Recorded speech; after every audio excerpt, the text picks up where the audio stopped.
Indignação de Deus contra as nações. 34. Aproximem-se, ó nações, para ouvir, e vocês, povos, escutem. Que a terra e a sua plenitude ouçam, que o mundo e tudo o que ele produz escute, porque a indignação do Senhor está contra todas as nações, e o seu furor está contra todo o exército delas.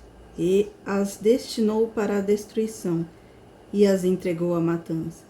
Os mortos deles serão lançados fora, e dos seus cadáveres subirá um mau cheiro.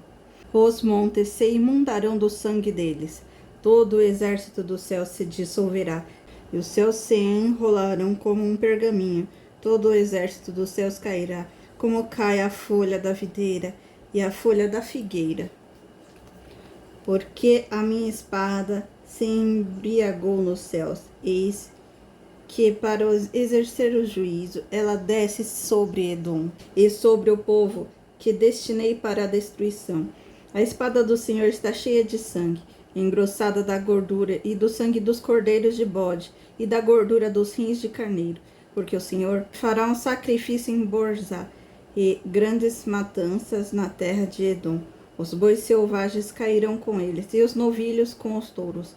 A terra deles ficará embriagada de sangue, e o pó ficará encharcado de gordura, porque esse será o dia da vingança do Senhor, o ano de retribuições por causa de Sião. Os ribeiros de Edom se transformarão em piche, e o seu pó em enxofre. A sua terra se tornará piche ardente. O fogo não se apagará, nem de noite nem de dia, e a sua fumaça subirá para sempre, de geração em geração, ficará abandonada para todo sempre, ninguém passará por ela. O pelicano e o ouriço tomarão posse do lugar, a coruja e o corvo habitarão essa terra. O Senhor estenderá sobre Edom o cordel de destruição e o prumo de ruína. Já não haverá nobres para proclamarem um rei, e os príncipes já não existem. Nos seus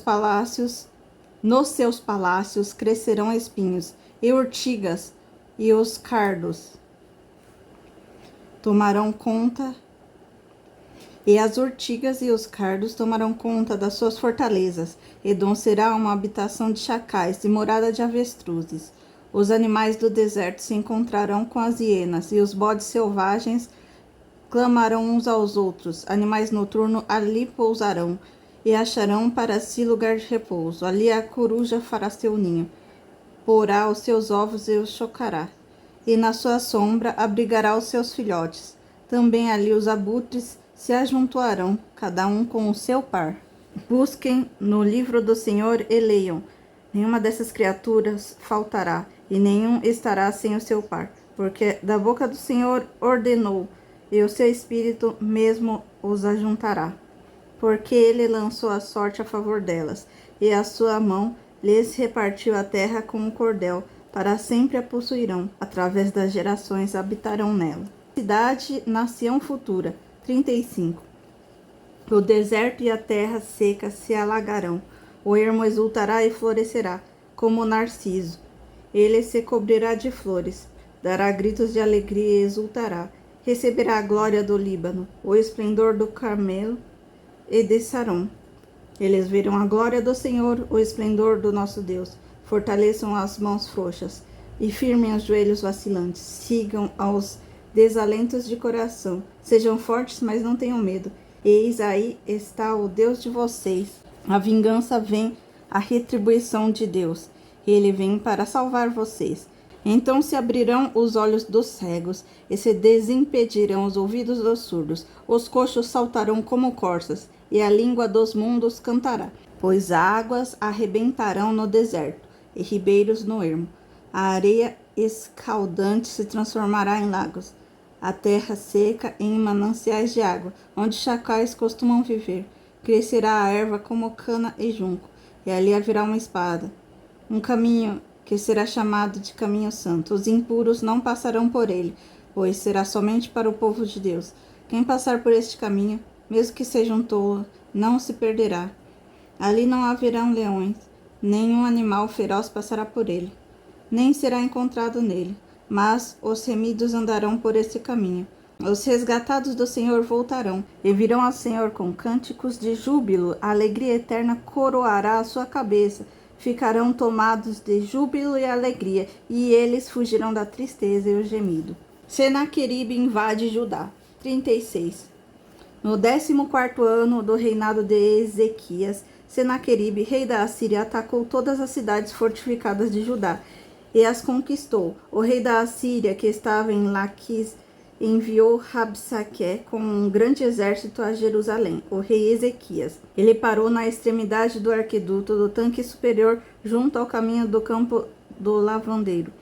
Quem saiu ao encontro dele foram Eliaquim, filho de Hilquias, o responsável pelo palácio de Sebna, o escrivão, e Joá, o filho de Asaf, o cronista. Rabsaque enfrenta Ezequias e o Senhor. Rabsaque disse: diga a Ezequias, assim diz o grande rei, rei da Assíria, que confiança é essa que você tem? Bem, posso dizer que o seu conselho e o seu poder para a guerra são meras palavras, em que você está confiando para que se rebele contra mim? Você confia nesse bordão de caniço esmagado que é o Egito? Se alguém se apoiar no caniço, ele vai espetar e furar a mão. Assim é o faraó, rei do Egito, para todos os que nele confiam. Mas se você diz, confiamos no Senhor, nosso Deus, eu pergunto, não é esse aquele cujos lugares altos e altares Ezequias removeu, dizendo a Judá e a Jerusalém que deveriam adorar somente diante do altar em Jerusalém? Agora, pois, comprometa-se com o meu senhor, rei da Assíria, eu lhe darei 2.000 cavalos, se você puder achar cavaleiros para montá-los.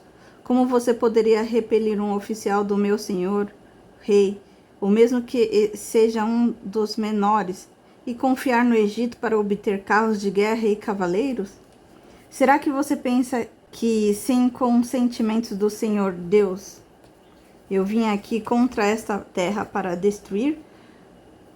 Foi o propósito do Senhor quem ordenou que eu atacasse essa terra e a destruísse. Então Eliaquim, Sebna, Joá disseram a Rabsaque: por favor, fale com estes seus servos em aramaico, porque não os entendemos. Não fale em hebraico aos ouvidos do povo, que está sobre a muralha. Mas Rabsaque lhes respondeu: você pensa que meu senhor me enviou para dizer essas palavras apenas a você e ao seu rei? Ele me enviou para falar também aos homens que estão sentados sobre a muralha e que, junto com vocês, terão de comer o seu próprio excremento e beber a sua própria urina. Então Rabsaque se pôs em pé e gritou em hebraico: escutem as palavras do grande rei, o rei da Assíria, assim como diz o rei. Não deixem que Ezequias os engane, pois ele não poderá livrá-los. Não deixem que Ezequias os leve à confiança do Senhor, dizendo: o Senhor certamente nos livrará, e esta cidade não será entregue nas mãos do rei da Assíria. Não deem ouvidos a Ezequias, porque assim diz o rei da Assíria: faça as pazes comigo e se entreguem. Então cada um comerá da sua própria videira e da sua própria figueira, e beberá a água da sua própria cisterna, até que eu venha e os leve para uma terra como a de vocês, terra de cereal e de vinho, terra de pão e de vinhas. Não deixem que Ezequias os engane. O Senhor nos livrará. Será que os deuses das nações puderam livrar cada um a sua terra das mãos do rei da Assíria? Onde estão os deuses de Ramate e de Arpade? Onde estão os deuses de Sefarvaim? Será que eles livraram Samaria das minhas mãos? De todos os deuses desses países? Quais foram os livramentos da sua terra das minhas mãos? Então, como o Senhor poderá livrar Jerusalém das minhas mãos? Eles, porém, ficaram calados e não lhes responderam a palavra, porque assim lhes havia ordenado o rei. Não lhe respondam. Então, Eliaquim, filho de Hilquias, o responsável pelo palácio de Sebna, o escrivão, e Joá, filho de Asaf, o cronista, voltaram para junto do rei Ezequias.